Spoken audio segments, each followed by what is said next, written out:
여러분 잘 지내고 계시죠? 네, 예. 저는 사랑의 교회 강남예배당 마당기도회의 이영란 권사입니다. 안녕하세요. 안녕하세요. 오늘은 박정래 집사님을 모시게 되었습니다.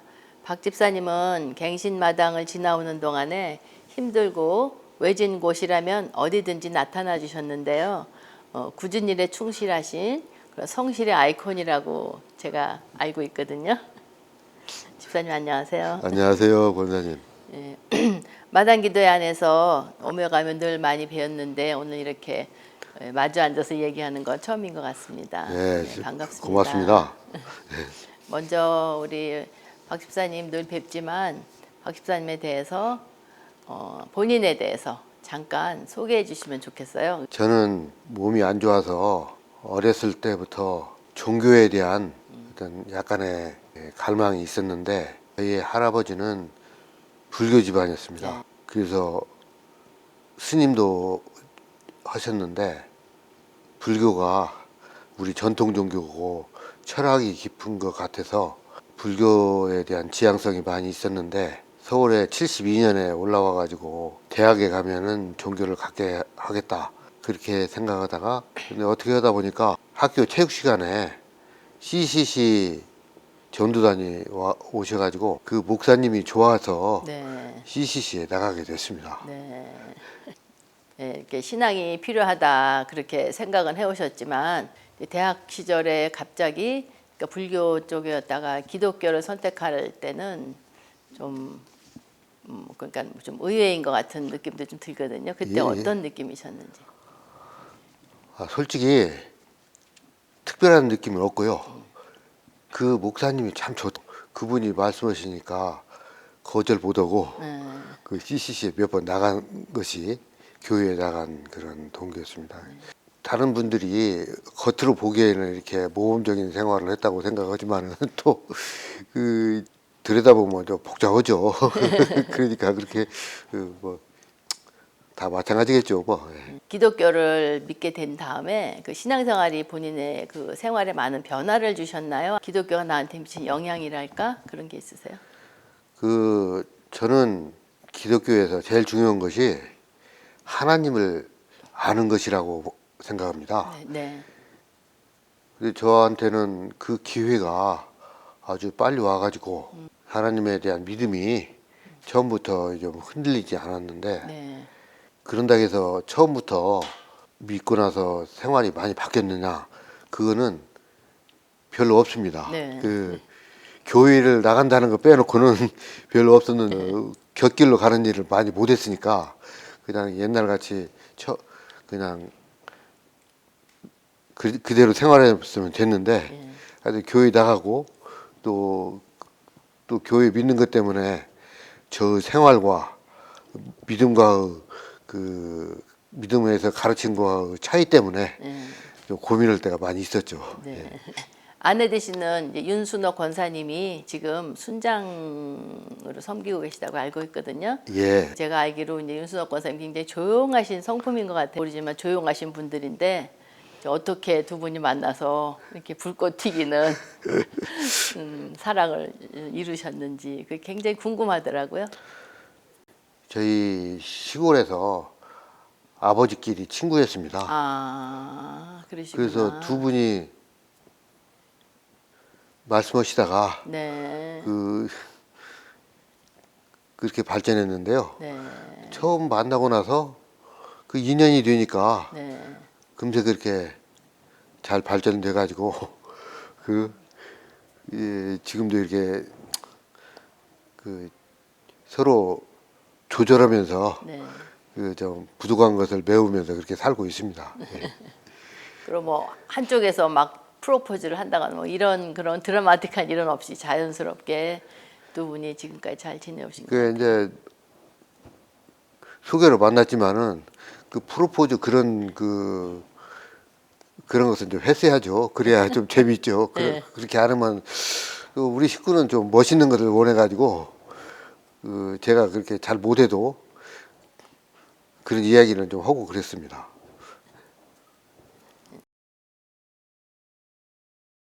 그럼 사랑의 교회는 또 언제부터 나오게 되셨어요? 제가 잠실로 이사 와가지고 그 79년부터 잠실 동부교회를 다녔는데 그 교회를 다니다가 그 교회에서 좀 분쟁이 일어났었어요. 네. 그래서 그 분쟁이 상처를 입어가지고 교회를 찾는 중에 마침 이 사랑의 교회 오카는 목사님을 대학교 때도 뵀고 아, 네. 또 유명하다길래 이 사랑의 교회를 찾아왔거든요. 근데 저는 다른 교회 가려고 했는데 식구가 여기 한번 와보더니만은 확 그렇게 돌아가지고 처음부터 그래서 제가 따라왔습니다. 유순옥 권사님을 잘 만나셔가지고 예, 그런가 봅니다. 예. 셨나 그러다가 이제 또 이렇게 이 마당기도에 이쪽으로 오시게 됐는데 이때 오실 때 그 어떤 심정이랄지 또뭐 어떻게 오시게 되셨? 제가 이 믿음을 가졌을 때 그 교회는 이 세상의 빛과 소금이라고 알았는데 네.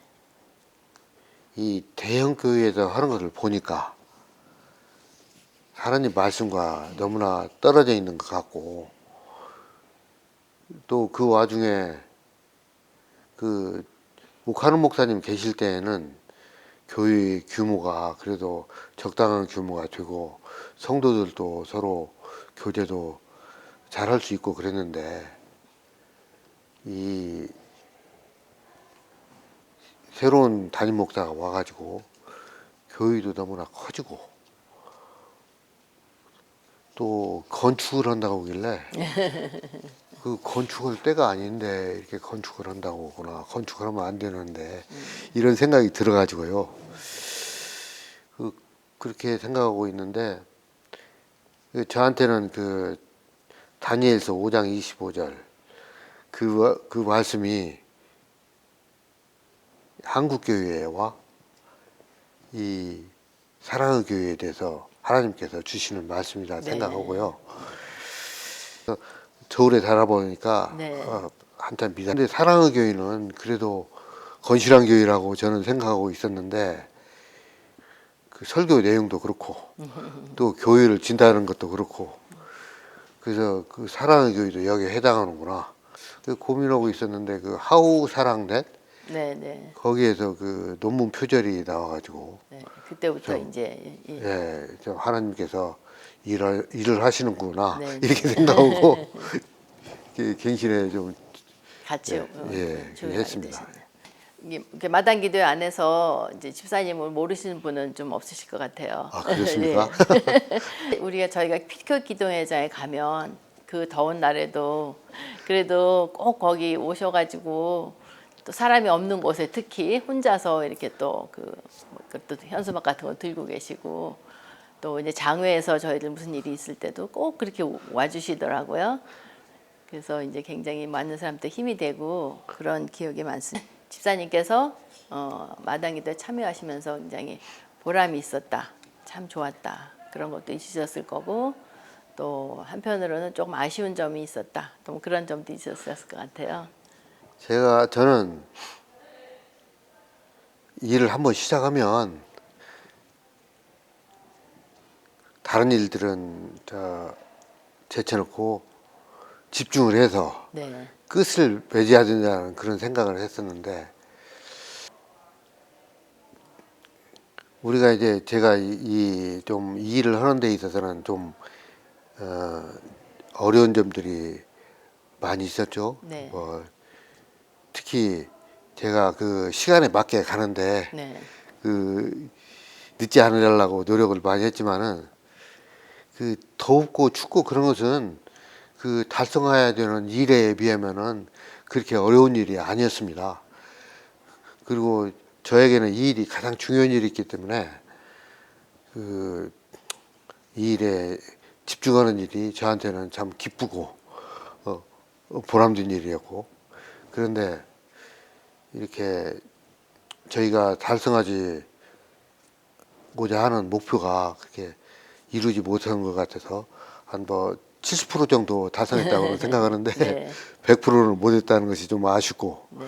저한테는 좋았던 것이 진심으로 믿음이 좋은 네. 많은 그 성도님들을 만나고 교제할 수 있었다는 것도 참 저한테는 좋은 보람이었습니다. 이전에는 여기 이렇게 마당기도에 오지 못하면 이전에 만날 수 없었던 분들을 예. 가까이서 뵙는 거, 그거를 굉장히 많이들 저 자신도 그렇고 그런 것이 굉장히 좋았다, 그런 예. 생각들을 많이 했습니다. 이제 최근에는 뭐 여러 가지 일들을 통해서 이제 내가 크리스찬이다 이런 말을 하는 게 좀 어려워지는 그런 시대가 된 것 같아요. 전에는 굉장히 자랑스럽고 또 뭐 구원의 기쁨이 항상 함께 했고 그랬는데 좀 그런 느낌을 받을 때가 요즘엔 좀 많은 것 같은데요. 집사님이 지금까지 쭉 말씀해 주셨지만 집사님이 생각하시는 그 성도의 자세랄지 또 집사님이 자녀들한테 뭐 가끔씩이나 아니면 늘 말씀해 주시는 이렇게 살아야 된다 뭐 이런 그런 뭐 어떤 뭐 재밌는 얘기랄지 뭐 또 아니면 진중한 얘기랄지 뭐 그런 거 혹시 있으세요? 저희 가훈은 범사에 감사하라, 쉬지 말고 기도하라, 항상 기뻐하라, 이 말씀이었거든요. 크리스찬은 그렇게 해야 된다고 생각했는데 제가 살다 보니까 어떤 때는 불평도 많이 하고 기뻐하지 못하고 싸울 때도 있었고, 그래서 참 크리스찬답지 못하게 살아가는 제가 참 죄송한데, 저는 크리스찬은 일단은 빛과 소금이 되어야 된다고 생각하기 때문에 그 세상에 불의에 대해서 그 자기는 그렇게 못하더라도 목소리는 내야 된다고 생각하고 있고요. 네. 예수님을 믿는 사람들은 예수님이 우리 죄를 대신 사하셨기 때문에 그 감사하는 생활로, 거기에 감사하는 생활로 살아가야지만은, 그렇게 예수님의 법도에 못 미치더라도 그 의를 힘입어 가지고 그 세상에 의를 부르짖어야 된다고 저는 생각합니다. 그래서 제가 부족하더라도 그 교회가 예수님의 제자답게 살아야 된다고 모든 성도들은 이렇게 외칠 수 있어야 된다고 생각하는데, 그래야만이 세상이 좀 더 맑아지고 우리가 부끄럽지 않은 세상을 살 수 있을 텐데, 우리 성도님들은 뭐 자신이 이렇게 못 산다고 해가지고 당연히 프로테스트 해야 될 일을 하지 못하고 그냥 조용히 지내시는 분이 많으신데, 저는 그 나는 부족하여도 예수님을 믿고 하나님을 믿고 좀 세상에 불의에 대해서 부르짖을 수 있는, 물론 타협하지도 않으려고 노력했지만은 어떤 데 타협하더라도 좀 일어서 가지고 하나님의 의를 부르짖어야 된다고 생각합니다. 네. 제가 그 어디서 봬도 집사님이 항상 얼굴이 그렇게 행복하신 그런 표정이셨어요. 항상 얼굴이 이렇게 밝으시고 그랬는데 특별히 이렇게 마당기도에 지난 세월 동안 참여하시면서 정말 이거는 즐거웠던 일이다, 그렇게 기억나시는 어떤 일이나 또 아니면 굉장히 힘들었던 그런 장면이나 그런 거 떠오르는 게 혹시 있으세요? 제가 참 가장 그 기뻤던 때는 안수집사회 회부를 나눠주면서 네. 성도들이 감동을 하니까 이 마당기도의 강남 예배당이 꽉 차가지고 그 수많은 성도들이 촛불을 들고 그 어두운데 이렇게 내려오시더라고요. 참 그때가 참 희망을 보았었고, 참 앞으로 잘 되겠다 그런 생각을 했었는데, 좀 아쉬웠던 것은 뭐 성도들 간에 좀 의사소통이 우리의 방향이라든지 그 미래 어떻게 해야 돼 토론할 수 있는 그런 점이 많이 없었다는 것에 대해서 좀 약간 아쉽습니다. 그렇죠. 네, 그래서 앞으로는 좀 더 다른 그런 또 환경도 되고 했으니까 그리고 특히 이제 이 코로나 이후에 이런 사태가 있을 동안에 굉장히 사람들이 많은 생각을 했을 것 같아요. 예, 예. 각자 자기 이제 가정에서라든지 또 온라인 예배를 드리면서 그래서 그런 모든 것들을 통해서 이제 이후에는 좀 더 많은 소통과 그런 것이 있을 것으로 생각합니다. 예, 고맙습니다. 예. 그래서 아까 이제 우리 마당 기도회에서 기뻤던 일을 한번 여쭤봤는데 집사님께서 이제 인생 쭉 살아오시면서 가장 행복했던 순간이 하나 있다 하면 가장 행복했던 순간요. 사실 저는 그 대학교 입학 합격했다는 소식을 듣고도 그렇게 별로 그렇게 기뻐하지 않았는데 그냥 덤덤했는데요. 제가 그 중학교 다닐 때 네. 공부를 잘 못했는데 그 중학교 3학년 때 그때부터 공부를 좀 시작하고 그 정규에서 갑자기 29등을 한번 해봤습니다. 그 과외비도 면제받고 그랬을 때 네. 그때가 좀 참 마음이 참 좋았었습니다. 별 그 다른 분들이 생각할 때는 이해하기 어려운데 저는 그때가 좀 그 29등도 지금 머리에 딱 남아 계시네요. 29등 해가지고 500 한 50명 중에서 네. 29등을 하니까 참 그때 그 기분이 좋더라고요. 아유, 감사합니다. 그래서 처음에 제가 이제 좀 같이 해주셨으면 말씀드렸을 때 본인이 이렇게 말을 막 뭐라 그럴까 막 잘하고 조리 있게 잘하실지 못하신다 그렇게 말씀하시고 많이 긴장도 하셨을 텐데요. 예, 예. 예, 그냥 이렇게 너무나도 즐겁게 편안하게 잘 말씀해 주셔서 너무 감사드립니다. 아, 권사님이 말씀을 잘 해주셔서 그렇습니다. 그래서 귀한 시간 내주셔서 감사드리고요. 고맙습니다. 네. 또 우리 마당기도의 성도 여러분 이제 앞으로도 이렇게 이제 귀한 성도님들 모시고 또 우리 마당기도 안에서 또 소소한 얘기 또 따뜻한 얘기 또 이제 그게 나누게 될 거거든요. 그때 이제 많은 성도님들도 같이 협조해 주시고 이렇게 오늘 우리 박 집사님이 이렇게 좀 좋은 시간 해주셔서 성도님들이 많이 또 힘입고 같이 협조해 줄 것으로 믿습니다. 아, 고맙습니다. 네, 감사합니다. 예, 부탁합니다.